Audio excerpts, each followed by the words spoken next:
Juste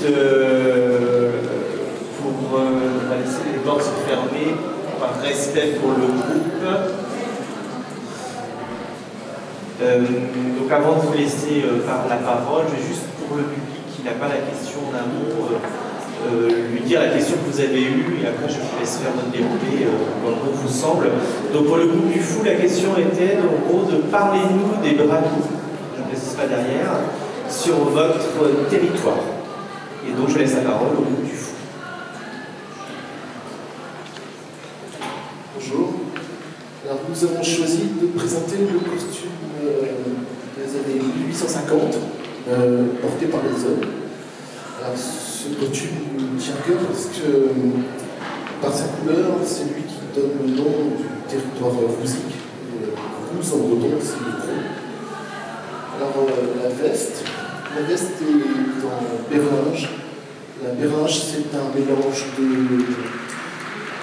laine, de lin et parfois de chanvre, suivant la matière, suivant les matières premières dont on disposait. La veste donc, est ornée de boutonnières bordées de rouge.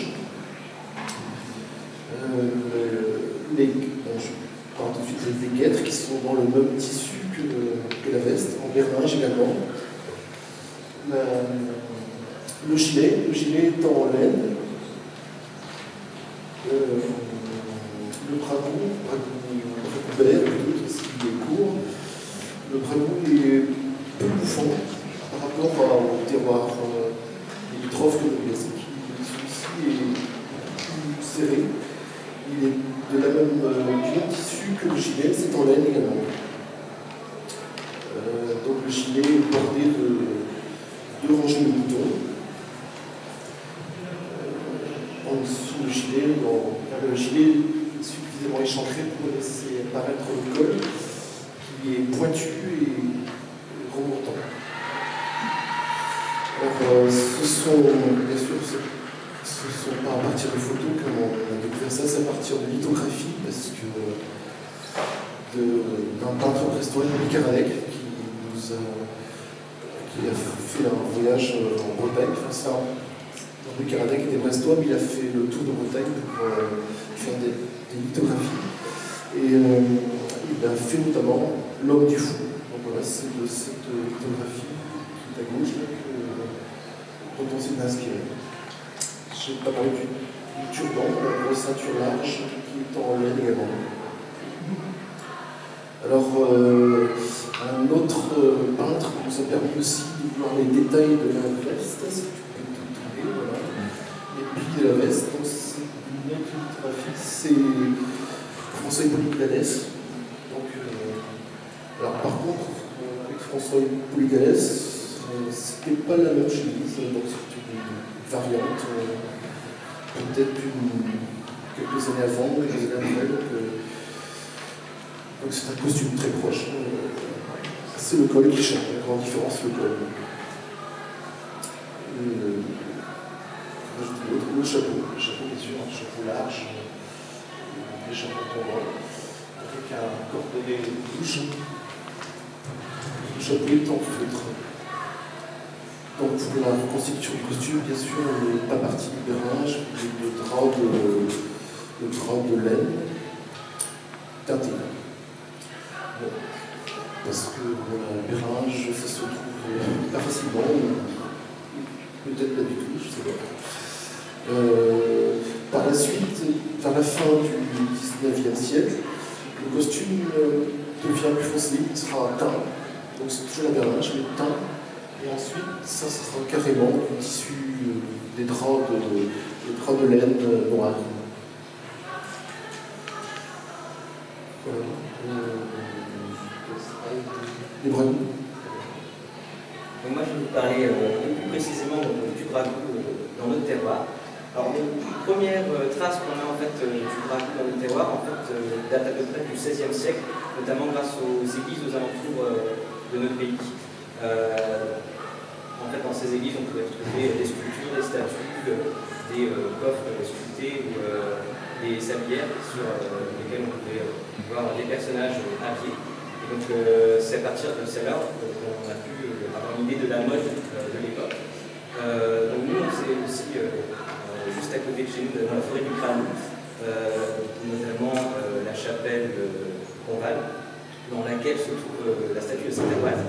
qui est accompagné de son guide avant.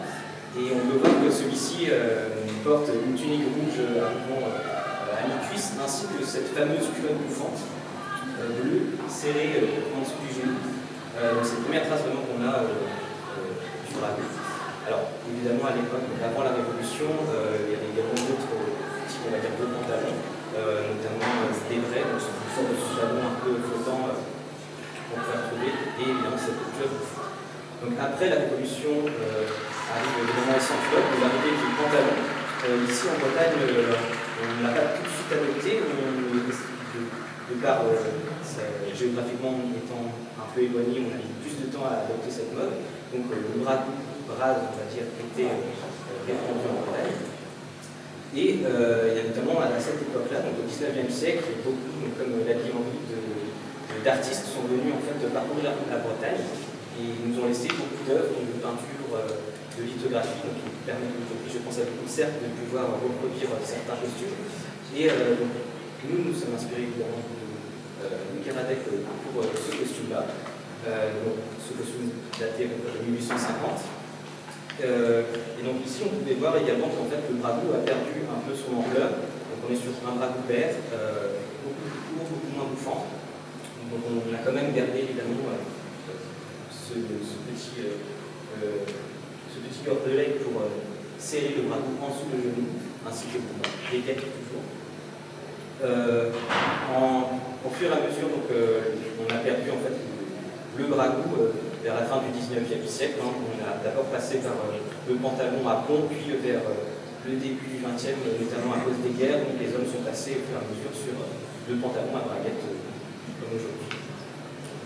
Là, c'est un petit peu notre bragou.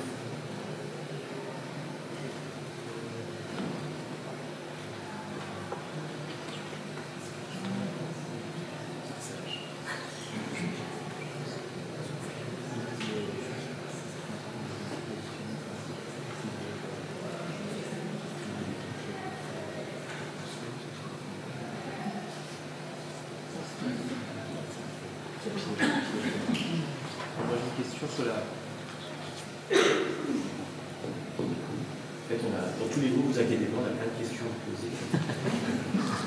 On a donc très curieux, mais bon, faut en discuter. Moi j'ai une question par rapport justement à la veste de l'homme. Dans vos démarches de reconstitution, vous vous basez sur les lithographies de Lalès ou de Karadec. Concrètement, on est vraiment sur une veste dite à la française, on est sur un pourpoint.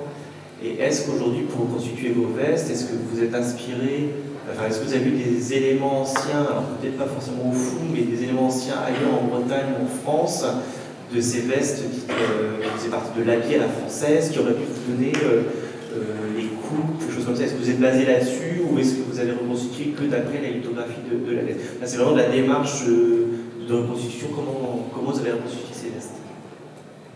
Que d'après les lithographies, oui. Les photos, les peintures et les lithographies, effectivement.